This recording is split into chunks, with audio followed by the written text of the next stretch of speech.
एक बार की बात है, एक किसान परमात्मा से बड़ा ही नाराज हो जाता है, क्योंकि कभी बाढ़ आ जाए, कभी सूखा पड़ जाए, कभी धूप बहुत तेज हो जाए तो कभी ओले पड़ जाए।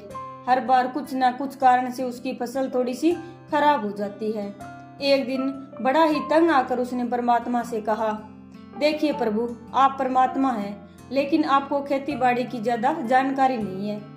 एक प्रार्थना है कि एक साल मुझे मौका दीजिए, जैसा मैं चाहूँ वैसा मौसम हो, फिर आप देखना मैं कैसे अन्न के भंडार भर दूंगा। परमात्मा मुस्कुराए और कहा, ठीक है, जैसा तुम कहोगे वैसा ही मौसम दूंगा, मैं दखल नहीं करूंगा। किसान ने गेहूं की फसल बोई। जब धूप चाही तब धूप मिली, जब पानी चाहा तब पानी मिला। तेज धूप, ओले, बाढ़, आंधी तो उसने आने ही नहीं दी। समय के साथ फसल बढ़ी और किसान की खुशी भी, क्योंकि ऐसी फसल तो आज तक नहीं हुई थी। किसान ने मन ही मन सोचा, अब पता लगेगा परमात्मा को कि फसल कैसे करते हैं। बेकार ही इतने वर्ष हम किसानों को परेशान करते रहते थे। फसल काटने का समय भी आया।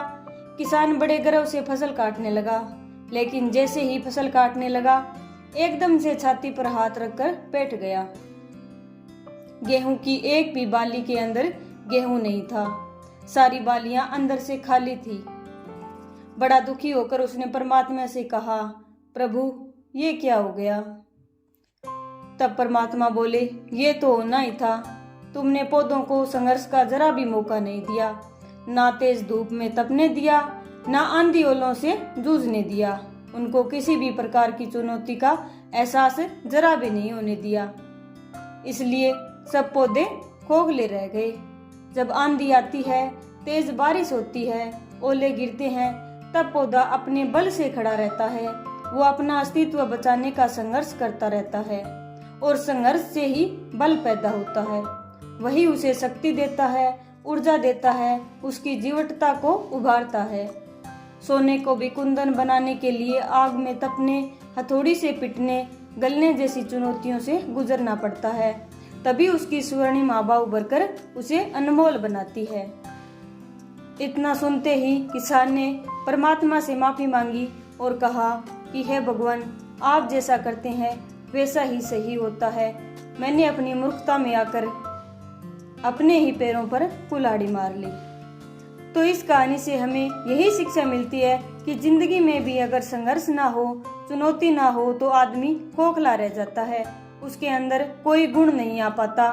ये चुनौतियां ही हैं जो आदमी रूपी तलवार को धार देती है, उसे सशक्त और प्रखर बनाती है।